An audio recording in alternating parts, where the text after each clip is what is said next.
नमस्कार, मी सुजाता. सुजाता किचन मेनूमध्ये आज आपण कुरकुरीत चीज सँडविचेस आणि साधी सोपी पुदिन्याची चटणी पाहणार आहोत. तर पुदिन्याची चटणी घट्टसर कशी बनवायची पाहूया. पुदिन्याची चटणी घट्टसर अशी बनवण्यासाठी ब्रेडचे एक स्लाईस घेतली होती, बारीक तुकडे केलेत. पुदिना घेतला अर्धी वाटी, कोथिंबीर अर्धी वाटी. स्वच्छ धुवून घेतलेत. तर मिक्सरच्या भांड्यामध्ये काढून घेऊ. पाणी न घालता थोडंसं सुरुवातीला फिरवून घेऊ. जाडसर असं वाटून घेतलं होतं मी सुरुवातीला. आणि मिरच्याही घेतल्यात 2 बारीक केल्यात. तर आपल्याला तिखट हवी, कमी तिखट हवी त्यानुसार मिरची कमी जास्त करायची. या ठिकाणी मी 1-2 मिरच्या घेतल्या होत्या. वाटून घेतलं सुरुवातीला थोडंसं. आणि यामध्ये आता थोडंसं मीठ, थोडीशी साखर आणि लिंबू पिळून घ्यायचं आहे. लागेल तसं थोडंसं पाणी घालून मिक्सरला वाटून घ्यायचे. आपल्याला घट्ट हवी, सैल हवी अशी चटणी बनवू शकतो आपण पाणी कमी जास्त करून. तर या ठिकाणी मी घट्ट अशी चटणी बनवली होती. पुदिन्याची चटणी सोबतच लाल चटणीसुद्धा ना व्हिडिओ आहे चॅनलवर, नक्की पहा. सँडविचसोबत पुदिन्याची चटणी सोबत लाल चटणीसुद्धा भारीच लागते. तर आता मी थोडंसं पाणी घातलं होतं आणि मिक्सरला ना घट्टसर अशी चटणी बनवून तयार झाली. तर अगदी झटपट साधी सोपी अशी रेसिपी आहे. पुदिना चटणी वाटीमध्ये काढून घेतली. तर आता सँडविचसाठी ना थोडीशी बटाट्याची भाजी बनवून घेत आहे मी. बटाटे उकडून घेतले होते 2. सुरुवातीला तव्यामध्ये थोडंसं तेल घालून घेतलं. आता बटाट्याच्या भाजीऐवजी नुसते बटाटे जरी कुस्करून वापरले ना तरी चालतात. पण या ठिकाणी थोडीशी भाजी बनवली होती मी. तर तेलामध्ये थोडंसं जिरं घातलं आहे. हिरव्या मिरच्या 2 बारीक चिरून घेतल्यात आणि 2 उकडलेले बटाटे थोडेसे कुस्करून घालू. आणि थोडीशी सुरुवातीला मिरची भाजून घ्यायची. तर ही बटाट्याची भाजी ना थोडीशी मऊज बनवून घ्यायची, म्हणजे आपल्याला ब्रेडच्या स्लाईसवर लावायला सोपं जातं. तर यामध्ये थोडेसे मसाले, हळद थोडीशी, चवीनुसार थोडंसं मीठ, थोडीशी काळी मिरी पावडर, थोडासा चाट मसाला घालून ना ही भाजी परतवून घेऊ. तर नुसती अशी खायलासुद्धा नाही, ही भाजी मुलांना खूप आवडते. अगदी चपातीसोबत वगैरे किंवा नुसतं असे ब्रेडला लावून वगैरे पण खायला मस्त लागते ही बटाट्याची भाजी.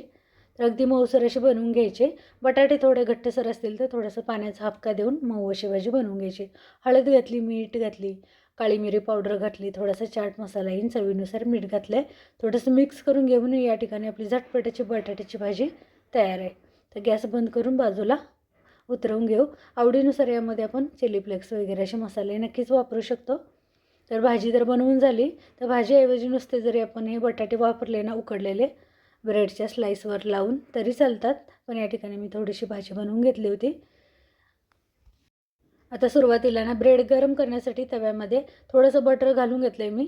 तर बटर ना फ्रीजमध्ये असलं तर घट्ट असतं, तसं ब्रेडला लावायला होत नाही. त्यामुळे असं तव्यामध्ये घातलं, गरम झालं म्हणजे ते वितळतं आणि असं त्यामध्ये ब्रेड जे आहेत ते आपले फिरवून एकसारखं असं बटर लागलं जातं. तर या पद्धतीने एक 6 ब्रेडच्या स्लाईसला ना मी बटर थोडंसं लावून घेतलं होतं. तर 3 बाजूला काढले होते आणि 3 वर आता बनवून घेऊ सँडविच. तर गॅसही अगदी बारीक मी ठेवला होता. तर सुरुवातीला ना पुदिन्याची चटणी लावून घेऊ व्यवस्थित. तर अगदी वेळ लागत असेल आपल्याला तर गॅस बंद केला तरी चालेल. पण या ठिकाणी मी थोडंसं पटपटच असं पुदिन्याची चटणी लावली आहे आणि त्यावर आता बटाट्याची भाजी लावून घेऊ. तर बटाट्याची भाजी किंवा नुसते बटाटे उकडलेले वापरले ना तरीसुद्धा चालतात. पण ही बटाट्याची भाजी आहे पुदिन्याच्या चटणीसोबत मस्त लागते. सोबतच या बटाट्याच्या भाजीवर सीझनमधल्या वेगवेगळ्या भाज्याही वापरू शकतो आपण. काकडी, कांदा, बीट थोडेसे बारीक न चिरून किंवा त्याच्या स्लाईस जरी लावल्या ना तरी मस्त असं आपलं व्हेज सँडविच बनवून तयार होतं. पण आज मी वापरलं नव्हतं. नुसतं पुदिना, बटाट्याची भाजी आणि थोडंसं चीज 1 क्यूब किसून घेतली होती आणि मेयोनीज वापरलं होतं. तर आता व्यवस्थित बटाट्याची भाजी एकसारखी लावून घेतली आणि यामध्ये आता चीज 1 क्यूब किसून घातली. तर मुलांना खूप आवडतात हे चीज सँडविचेस. तर नुसतं चीज किंवा नुसतं मेयोनीज जे असेल ते लावलं ना तरीसुद्धा खूप छान बनतात ते सँडविच. किंवा नुसतं आपण जी बटाट्याची भाजी लावली ना त्यावर नुसतं हे ब्रेड लावून थोडेसे बटरवर खरपूस ना तव्यामध्ये परतून घेतले ते सुद्धा आवडतात मुलांना. अगदी चीज नसेल, मेयोनीज नसेल घरी ना तरी. तर मी 2 स्लाईसवर चीज घातलं होतं आणि थोडं मेयोनीज घातलं होतं. आणि यावर ना थोडेसे मसाले घालू पुन्हा. काळी मिरी पावडर, थोडंसं चाट मसाला. यावर आवडीनुसार ना आपण भाज्या घातल्या म्हणजे मुलं खातातसुद्धा. तर आज मी थोड्या भाज्या वगैरे न वापरताच असं बनवलं होतं. तर थोडासा मसालाही वरून पुन्हा टाकून घेतला आहे आणि यावर आता ब्रेडच्या दुसऱ्या स्लाईस ठेवू. थोडंसं दाबून घेऊ हातानेच आणि अगदी झटपट असे हे सँडविचेस घरच्या घरी बनवून होतात. तर वरून हे स्लाईस ठेवल्यात मी ब्रेडच्या आणि थोडंसं दाबून झाकण ठेवून झाकणी थोडंसं दाबूनच घ्यायचं, म्हणजे व्यवस्थित घट्ट अशा बनल्या जातात सँडविचेस. लागेल तसं ना पुन्हा थोडंसं बटर घालून दोन्ही बाजूने खरपूस असे भाजून आपले सँडविच तयार. तर अगदी कुरकुरीत घरच्या घरी मस्त असे सँडविचेस आपले बनले गेलेत. तर रेसिपी आवडली ना तर नक्की व्हिडिओला लाईक करा, शेअर करा. रेसिपी व्हिडिओ आवडत असतील ना तर मित्रमैत्रिणी नातेवाईकांनासुद्धा नक्की शेअर करा. चॅनलवर नवीन असाल, चॅनल अजून सबस्क्राईब केलं नसेल तर नक्की सबस्क्राईब करा. तर लागेल तसं ना थोडंसं बटर घालून मी दोन्ही बाजूने मस्त असं भाजून घेतलं आहे. तर अगदीच सुट्टीचा मेनू बोलूया किंवा नाश्त्यासाठी डब्यामध्ये टिफिनला शॉर्ट ब्रेकला मुलांना देण्यासाठी खूप मस्त असे कुरकुरीत असे ब्रेडचे स्लाईस बनतात, सँडविचेस बनतात. तर डब्यामध्ये थोडे नंतर मऊ होऊन जातात, पण चव तीच राहते. तर मुलांना आवडतात आणि पौष्टिक असे भाज्या वगैरे घालून, चीज किंवा पनीर वगैरे घालून ना खूप मस्त असे सँडविच बनतात. तर या पद्धतीने एकदा ही रेसिपी नक्की ट्राय करा.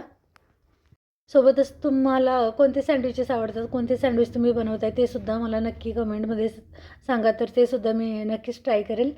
तर पुन्हा भेटूया अशाच साध्या सोप्या रेसिपीसोबत. अगदी झटपट असे आपले कुरकुरीत सँडविच पाहू शकता बनवून तयार झालेत.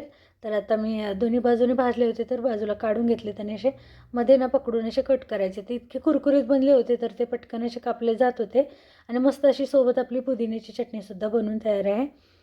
तर पुदिन्याच्या चटणीसोबत किंवा सॉससोबत खाण्यासाठी मस्त असे बनतात हे. तर या पद्धतीने नक्की रेसिपी ट्राय करा. अगदीच ना चीज नसेल, मेयोनीज नसेल तर नुसते ही अशी बटाट्याची भाजी लावून सुद्धा ना थोडेसे बटरमध्ये किंवा तुपामध्ये जर असे तव्यामध्ये परतले ना तर ते खूप छान कुरकुरीत बनतात ते सँडविच. तर रेसिपी तुम्हाला आवडली तर लाईक करा, शेअर करा, चॅनलला सबस्क्राईब करा. तर पुन्हा भेटूया अशाच साध्या सोप्या नवीन रेसिपीसोबत. तोपर्यंत धन्यवाद. Thanks for watching.